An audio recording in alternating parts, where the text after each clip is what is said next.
Hello, everyone, and welcome to another episode of the TCLF One on One series. Through the One on One series, we aim to interact with the best legal professionals from India and around the world. Today, we'll be talking about issues relating to taxation in India, and we have another fantastic guest with us, Mr. Ankit Namdev. Sir has worked with some of the premier law firms of the country, such as Cyril Amarchand Mangaldas, Khetana and Company, and has now founded his own practice by the name of Ank Advisors. Sir has tremendous experience in advising clients on cross-border taxation issues as well as taxation litigation across the judicial forums in the country. Sir, it's an honor to have you here. Thank you, Shashwat. Thank you for the opportunity to Contemporary Law Forum. And yeah, it's been a pleasure to discuss and connect with you guys. Thank you, sir. Just to set the tone for the conversation, sir, can you tell us about your journey as a lawyer? What inspired you to take up taxation law as a field of practice? And your recent shift towards finding your own practice, Ank Advisors. What inspired you to do the same? Thank you for the question. So I started, I was very inclined and very fascinated with the subject of tax ever since my third year of law school.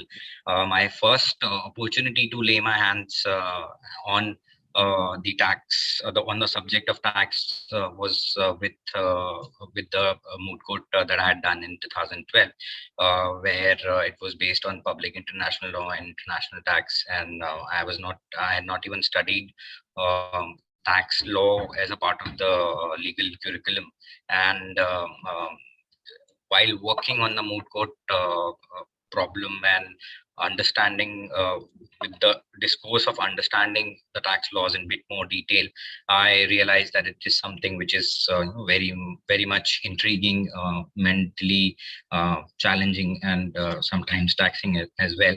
And that's what I thought. It's better to build a career around a subject that you are passionate about, rather than just doing something mechanically or for the purpose of doing it temporarily.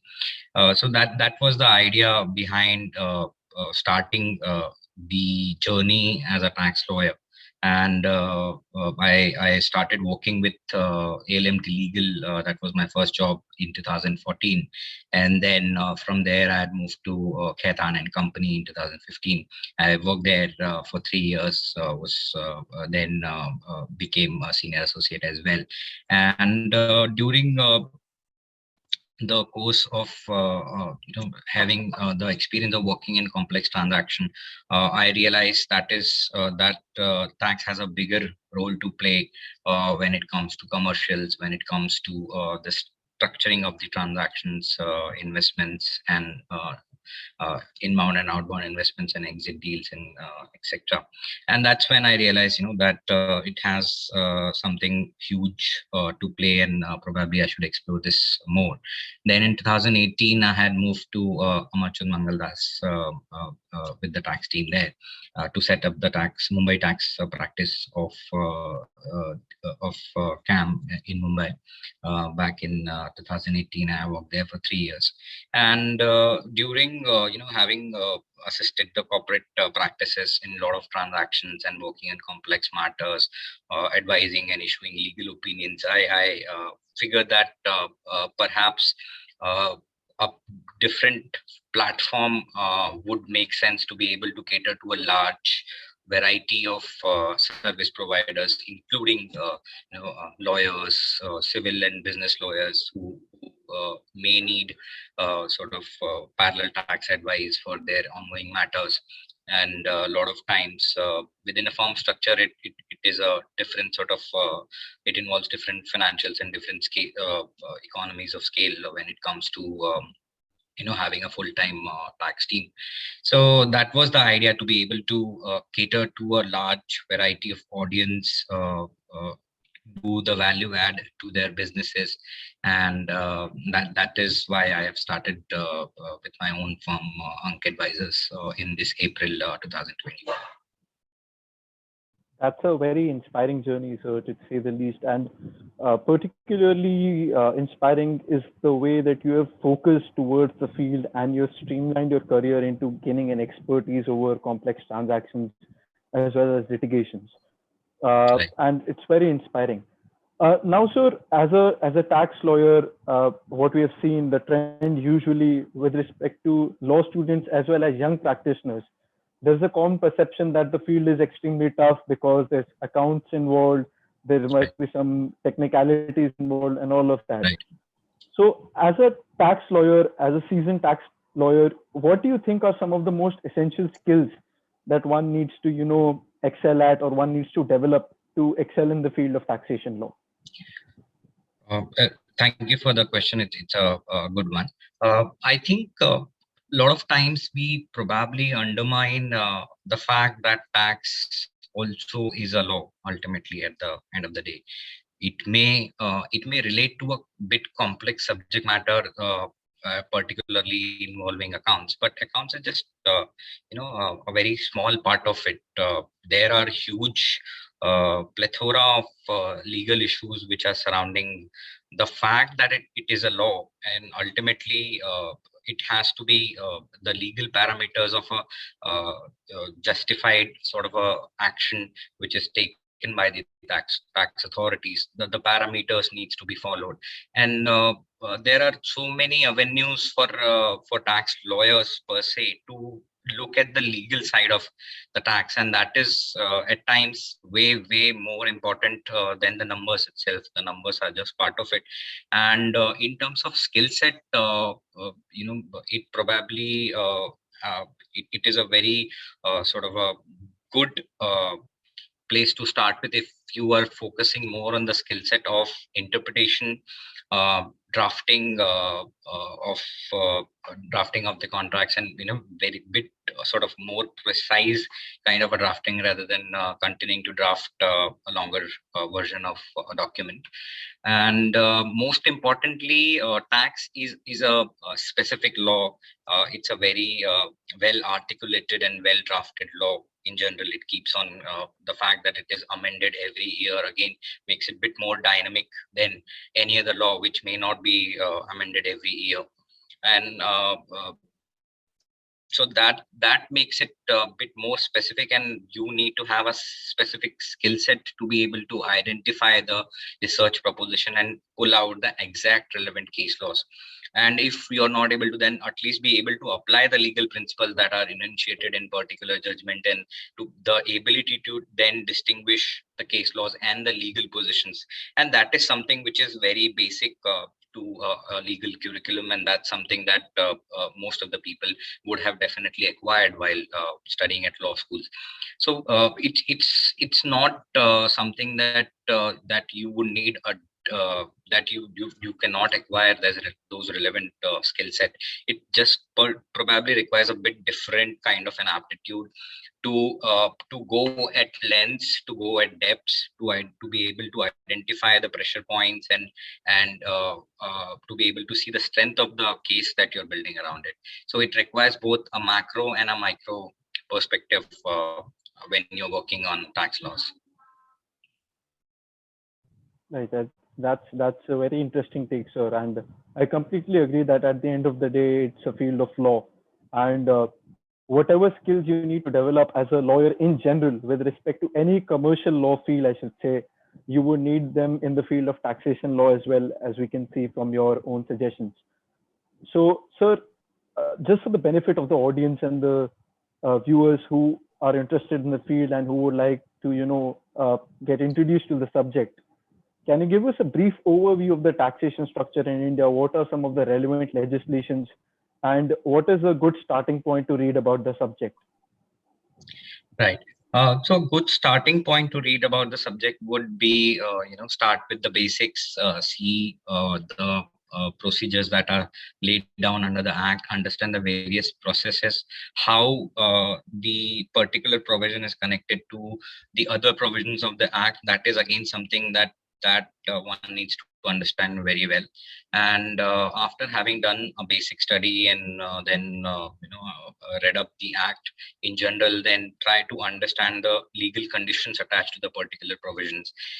What is the essential criteria that is to be met for the application of that particular provision? That would be a good way to start about it. You can start with reading up basic commentaries on the subject that are available.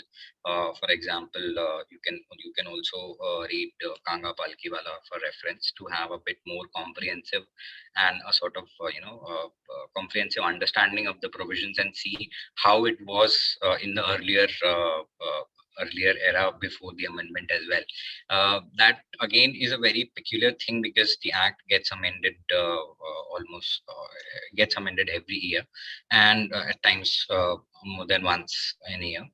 And again, to be able to understand the legal lacunas and to be able to update yourself, you need to be aware of what are the changes that are coming in, what are the policy decisions that are behind that change, to understand the aim and objective of those sort of amendments. So that again is a very good basic material to start reading with. When we talk about the tax structure, to put it under two baskets, I would say, generally speaking, there could be direct taxes, which is paid by the concerned taxpayer directly to the government treasury. For example, income tax, which is governed by the Income Tax Act 1961. And you could also have indirect taxes, which could be fastened on one particular person, but the liability is fastened on one particular person, but the financial burden can be fastened and passed on to some other person. So that is an indirect tax, by its very mechanism of operation. Uh, for example, GST would be typically an indirect tax, but again, it also has a central element to it. But it is an indirect tax. Then there could be also, based on legislative competence, there could be central and state legislations, where, for example, Income Tax Act is a central act, which is introduced by the parliament itself. And there could be a state law. For example, Maharashtra has a professional tax, which is governed by the provision of a very old act, which is 1975. And so there could be a various type of state taxes that could flow on due to the legislative competence itself. So that is again another bucket of bifurcation that we may need to look at. Right, so that's a very interesting take on taxation, and thank you for explaining it so lucidly, the structure. Uh, so just you were talking about some recent policies and how important it is to stay up to date and know about the recent developments as well. Right. So just to streamline this conversation a bit, we've seen a lot of businesses moving into the digital realm on account of the COVID-19 pandemic. In fact, even the smaller businesses, which are not very much accustomed to these digital practices, are now shifting to digital means of doing business. So, what do you think are some of the contemporary issues that could, as far as taxation is concerned, that could arise on account of such digitalized business transactions and on account of the whole pandemic? Right, that's a very good question. So there are a lot of issues. When the moment we talk about digital economy, we are looking at a business model which is dynamic, which is very different from the traditional sense of operations of business in a physical space that we have been looking at. And also the laws, most of the tax treaties and which operate on the concept of taxing a foreign enterprise if and when they have a permanent establishment in India. So there are a lot of challenges with the brick and mortar model not being applicable to the digital economy. Inherently, there are challenges that come up first one being existence of a permanent establishment for these foreign entities, and how do you typically look at a place of business or a presence of an enterprise in a country, for example, in India, in a digital mode of things, because there is no tracking with respect to the particular transactions being undertaken, or there is no ability to pinpoint the value creation at a particular geography, for example. Uh, so that again becomes a bit challenging, and that because of this particular aspect, there is going to be a huge sort of huge number of updates when it comes to taxation of digital economy. The OECD is already working on proposals to align and have consolidated solutions to taxing the digital business models. And also India has come up with a levy which is called as equalization levy, which is applicable to any transaction of digital sales or service which is being undertaken with either which is provided to an Indian resident, or if it's provided to a non-resident but with respect to an Indian business. So or if the non-resident itself has a permanent establishment or a place of business in India. So again, the spectrum of transaction that would come in within the ambit of the equalization levy is again very broad, and any digital mode of operations. Earlier, when it was enacted in 2016, it was only vis-a-vis digital advertising and marketing, but now the expansion has been made by way of amendment to the Finance Act, and the scope and levy of equalization levy is very broad in operation. So again, that is something that will be at the center of many tax disputes in the times to come. These are some very, very interesting issues that you have pointed out, sir. And I'm sure that there will be a lot of debate and discussion that will come about these issues in the future as well, because this model is here to stay, at least for the time being. And the way and the economy is usually, ever evolving. And with this, the business that have already shifted to these digital models would like to stay there. So I think these are some very relevant issues that you have pointed out. Now, sir, having said that, sir, I also believe that these issues that you've just pointed about in the realm of digital transactions and digital businesses, I also believe that they would impact the taxation litigation as well, from the perspective of taxation litigation also. So, what are your views on that? Can we see or can we expect some new kinds of litigation arising out of this? Yes, definitely. I think recently the Supreme Court did resolve the taxation of royalty that was a pending issue since a long time. But there could be a lot of tax litigation coming around the fact that the mode of conducting assessment itself has changed now. So because of the substantial shift in the process being a faceless process, the government has come up with a faceless assessment scheme, and which has been implemented since September 2020. There is no the focus of the scheme is to reduce the interaction between the taxpayer and the tax authorities, and also to generally streamline the whole process, and which will of course at the same time gives rise to a lot of avenues of tax litigation, because the focus now will be more on the drafting. Uh, uh, Focus will be on the documentation being very proper, and the representation being very meritorious, and it has attained the true nature of a legal proceeding that it was intended to. So with that, having said that, the taxpayers would need to be able to document their commercial understanding properly, also demonstrate the particular historic tax issues that they may be having. So the correction in that approach is very much required. That after the assessment, even the appellate proceedings are online right now, and has become faceless. So you are not able to see who is the relevant jurisdiction officer. You are only interacting with the central unit, and that makes it very much merit based and a research based and a drafting based skill, rather assignment that one needs to carry on to be able to come out successfully from an assessment proceedings, or to be able to get relief at the appellate stages as well. So that there's going to be a lot of tax litigation generally, uh, and also with the digital businesses being shifted to digital mode, again there's going to be a number of tax litigation surrounding that. Right, sir. I completely agree with that, and it will be very interesting to see how all of this, transpires in the future. So moving on to the next question.